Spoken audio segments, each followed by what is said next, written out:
Hey guys, it is me, Dom. I am here with a poem today. This one I actually chose, and I chose it because it relates to me in a way, I guess. I don't know. So I was looking through this one, the 100 Great Poems of the 20th Century, and typically I've been kind of just opening a random page and like reading whatever I found. But today I was like, no, I'm gonna go ahead and look at the contents and kind of like read the titles. And not that I'm someone that judges things by I don't judge a book by its cover, and I don't judge words, but there are things that obviously like catch my attention more than other words. So like if I were to see like, I don't know, like white bread and sourdough bread, like sourdough's gonna, I love sourdough, so I'm gonna lean towards that way. So I was looking through it and there was this one titled The Pretty Redhead, and I was like, oh, well, like I'm a redhead, not naturally, but for right now I am. So I was like, oh, like this is relatable in a way. So I don't know.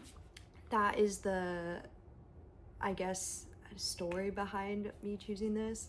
Not that that even matters, or I don't know, maybe it does. But yeah, let's get started. I'm excited. So it's The Pretty Redhead. It is translated from the French by James Wright. So, I stand here in the sights of everyone, a man full of sense, knowing life and knowing of death what a living man can know. Having gone through the griefs and happiness of love, having known sometimes how to impose his ideas, knowing several languages, having traveled more than a little, having seen war in the artillery and the infantry, wounded in the head, trepanned under chloroform, having lost his best friends in the horror of battle, I know as much as one man alone can know, of the ancient and the new. And without troubling myself about this war today, between us and for us, my friends, I judge this long quarrel between tradition and imagination, between order and adventure. You whose mouth is made in the image of God's mouth which is order itself, judge kindly when you compare us with those who are the very perfection of order. We who are seeking everywhere for adventure, we are not your enemies, who want to give ourselves vast strange domains, where mystery flowers into any hands that long for it, where there are new fires, colors never seen, 1,000 fantasies difficult to make sense out of, they must be made real. All we want is to explore kindness in an enormous country where everything is silent, and there is time which somebody can banish or welcome home.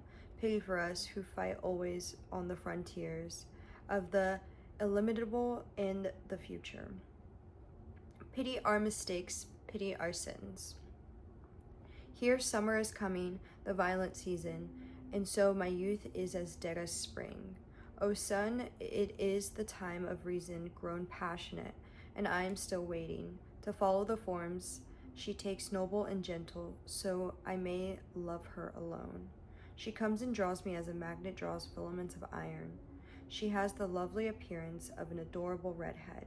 Her hair turns golden, you would say, a beautiful lightning flash that goes on, or the flames that spread out their feathers in wilting tea roses. But laugh at me. Men everywhere, especially people from here, from there are so many things that I don't dare to tell you, so many things that you would not let me say. Have pity on me. Okay. So I was not expecting the poem to be like that in particular.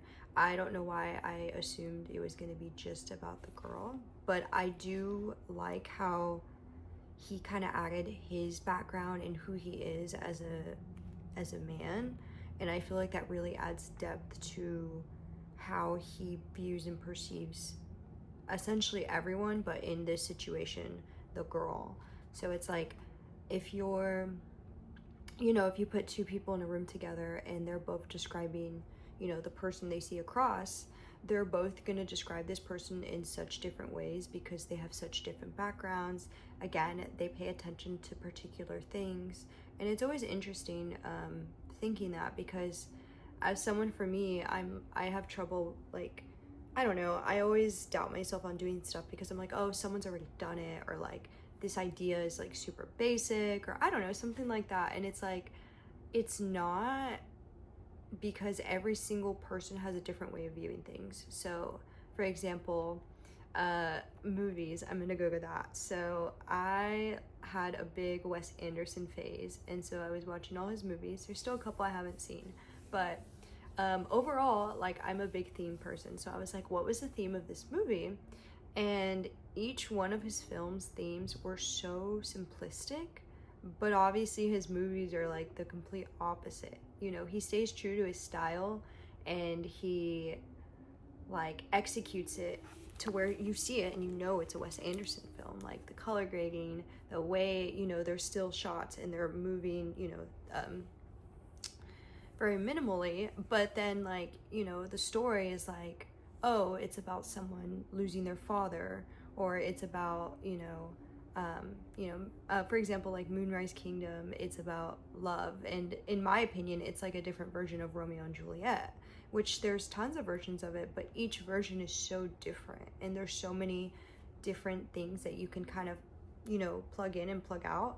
And I think that's really cool, because at the end of the day, like, let's say we're in a classroom and everyone's given a prompt of, make a comic about this. Everyone's gonna have different illustrations, everyone's gonna have different dialogue, everyone's gonna have different things. And that's what really kind of made me feel more confident in just myself and more inclined to create stuff and, you know, actually put things out there. Because like, yes, I do agree with a lot of things in that, but there are a lot of things that I'm like, I don't see it like that, or I would rather do this or that. And I think instead of just like sitting there and being frustrated with what I'm like, ugh, this can add that, it's like, no, like, if I really feel that way strongly, I should go and fix it. And again, nothing ever has to be fixed, or it needs to be fixed, but like in my head it just changed, but it's because I have a different perspective.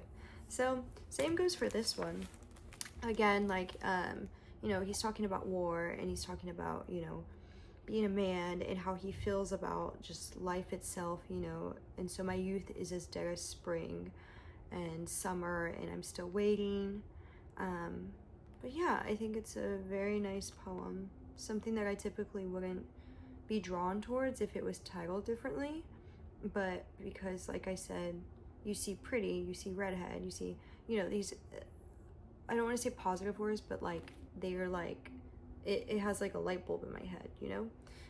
I was drawn to it and I was inclined to read it. So yeah, I think when we pay attention to those things, you really just open, not even doors, but you just open so much in your mind. So yeah, I hope y'all have a good rest of your day.